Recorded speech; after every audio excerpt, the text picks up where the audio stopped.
Pop quiz. Do you affirm the Octorata Creed? Yes or no in 3, 2, 1. Now my guess is that most of you have no clue what the Octorata Creed is. And if you do know what it is, you're probably some of my seminary friends from Scotland. Hi guys. Like the pop quiz about Enoch from a few videos back, the Octorata Creed is a bit of a trick question. It was used at ordination exams in the early 1700s in Scotland to put prospective pastors through the ringer, which makes sense when you remember that these exams are also called trials. Anyway, the creed reads, "It is not sound and orthodox to teach that we must forsake sin in order to our coming to Christ." So, now that you've heard the creed, do you agree or disagree? I personally need some time to diagram the sentence and figure out what it's asking. But who wants a grammar lesson? Instead, let's look at Hebrews 11:31. It reads this, "By faith, the prostitute Rahab, because she welcomed the spies, was not killed with those who were disobedient." Now, if you're not familiar with the story of Rahab, then first, thank you for making it through that introduction. It was a bit insidery church language. The story, though, referenced here goes hand in hand with yesterday's verse regarding the faith of the Israelites when they came to Jericho. And the details for this can be found back in the book of Joshua, chapters 2 through 6. Israel was being led to the promised land, and as they approached for the second time, they again sent in men to spy out the land. And these spies were almost caught when they were in Jericho, and the woman, Rahab, whose house they were hiding in, told the town guards that the men had just left the city. They better hurry and go chase them down. She then explains herself to the spies, that she had heard about all that God had done for Israel, leading them out of Egypt and bringing them to the land of Canaan, the promised land.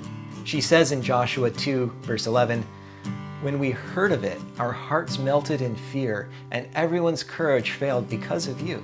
For the Lord your God is God in heaven above and on the earth below." Now, if you are familiar with Christianity, you know that this all sounds fine, except for the part about Rahab being a prostitute. Doesn't she need to have some sort of huge confession scene? Hebrews 11 tells us that she acts in faith, trusting God. And if you read through Joshua, you see her act faithfully. She acts faithfully to the Israelites and joins that community, the community of God. But we're never told of her confession or turning from what we might consider a flagrant sexual sin. Doesn't she need to forsake sin in order to come to God in faith? Apparently not. Now, this doesn't mean she didn't change her profession, but it does mean that we can have deep and true faith while still struggling with or even being blind to our sin. Rahab's profession of faith that we read shows us that her faith wasn't licentious. She didn't think it didn't matter how she lived. She had heard about those who stood against God's plan being destroyed. She turned to God for mercy because she knew that judgment was coming.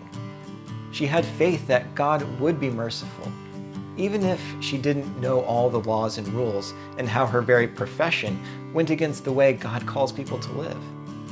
God's mercy is greater than we can imagine, and He saw her faith and welcomed her freely. Thousands of years after she had lived, the author of Hebrews still refers to Rahab as a prostitute, yet one who lived by faith. And as you consider your own faith, let this encourage you. Faith is not confidence that we can make ourselves acceptable to God. Faith is an assured hope that God comes to us.